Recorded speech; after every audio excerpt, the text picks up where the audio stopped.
I had $47 in my bank account and rent due in 6 hours. I stared at the number on my phone screen from the driver's seat of my car, parked outside the coffee shop where I'd just finished my morning shift. $47. After working 50 hours this week, after skipping meals, after choosing between gas and groceries. The eviction notice was already taped to my apartment door. Final notice. My landlord had been understanding for 2 months, but understanding didn't pay bills. I had one more shift tonight, catering a private event at the Riverside Hotel. 4 hours of carrying trays for $200 plus tips. Maybe, if I was lucky, if the rich people were feeling generous, I could scrape together enough to buy myself one more week. My phone buzzed. The catering company. Can you do a last-minute coffee delivery? $50 cash tip, penthouse suite at the Riverside. Client wants it in 20 minutes. $50 would give me $297, still $200 short of rent. But it was something. I'll do it, I typed back. The Riverside Hotel penthouse was all glass walls and city views that made me dizzy. I carried the coffee tray carefully. 3 orders, all complicated. An oat milk latte with vanilla, a black coffee, and some monstrosity with 4 shots and caramel drizzle. I knocked on suite 100.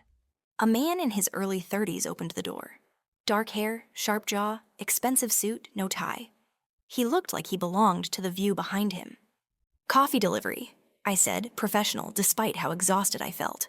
He took the tray, glanced at the cups, and frowned. This isn't what I ordered. My stomach dropped. I ordered the oat milk latte. This is almond milk. I pulled the order slip from my pocket. He was right. I'd grabbed the wrong tray. I'm so sorry. I can go back and... I have a meeting in 10 minutes, he said calmly. I specifically noted oat milk.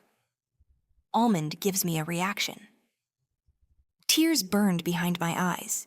Please, I need this job. I'll fix it. I'll run... How much do you make on this delivery? $50? He studied me for a long moment. Then he reached into his wallet and pulled out a thick stack of cash. Here's $10,000. I need you to do something for me. I stared at the $100 bills sitting on the tray. $10,000. More money than I'd ever seen in one place. This is a joke. It's not.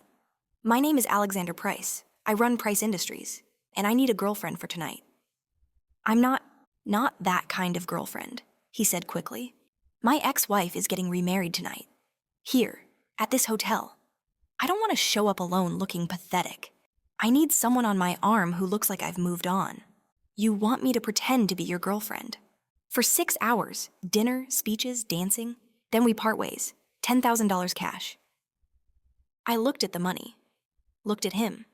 Looked at my phone, where my bank balance still said $47. Why me? Because you're beautiful. Because you're desperate enough to say yes. And because my ex was a coffee shop manager before she married me. Showing up with someone in food service will make a point. It should have offended me, but it was honest. What time? I asked. A stylist met us in his suite. Within an hour, I was wearing a black dress that cost more than 3 months of my rent. My hair was done, my makeup flawless. I barely recognized myself. You clean up well, Alexander said, adjusting his cufflinks. You're paying me to look the part. Fair, he offered his arm. Ready? The ballroom was all crystal and flowers, everything expensive and excessive. And there, at the head table, was his ex-wife. Blonde, perfect, laughing with her new husband. That's her, Alexander said quietly. She's gorgeous. She married me for my money, cheated with my business partner, took half in the divorce. His jaw tightened. Now she's marrying him. I tightened my grip on his arm. Then let's make her regret it.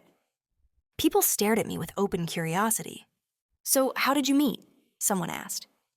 She delivered coffee to my office, Alexander said smoothly. Argued with me about oat versus almond milk. I asked her to dinner. And you're together now? 6 weeks, he said, slipping his hand into mine. Best 6 weeks I've had in years. I almost believed it. During dinner, his ex-wife approached. Alex, I didn't know you were seeing someone. Didn't think you'd care. Her eyes swept over me, judging. She's very different from your usual type. That's the point. I said before I could stop myself. He wanted someone real for a change. Alexander squeezed my hand. When she walked away, he leaned close. That was perfect. Dancing with him, pressed close during a slow song, the line between pretending and real blurred. "Why did you marry her?" I asked. "I thought she loved me." He spun me gently. "Turns out she loved my bank account." "What about you?" he asked. "Ever been in love?" "Once. He left when he found out about my mom's medical debt." His loss. It's easy to say when you're paying me $10,000. "I mean it," he said softly. "That's integrity." Something inside me cracked open. Then someone screamed. Her new husband collapsed. I dropped to my knees. Training kicked in. "He's choking," I said, performing the Heimlich. On the fourth thrust, something dislodged. He gasped. Paramedics arrived. He lived. "You saved his life," his wife whispered. I just nodded. Alexander watched me like I was something new. In the elevator afterward, he asked quietly, "What's the debt?" $47,000. My mom's cancer bills. He pulled out his phone. "Give me your routing number." "No. You deserve this." I stared at the money, the offer, the impossible kindness. "Why?" "Because you made me feel human again." I gave him my information. 3 months later, I walked into Price Industries as a consultant. He'd hired me. "Coffee?" he asked. "Oat milk latte." "Dinner? Real date?" "Only if you don't pay me." He smiled. "Deal." The wrong order changed everything. Best mistake I ever made.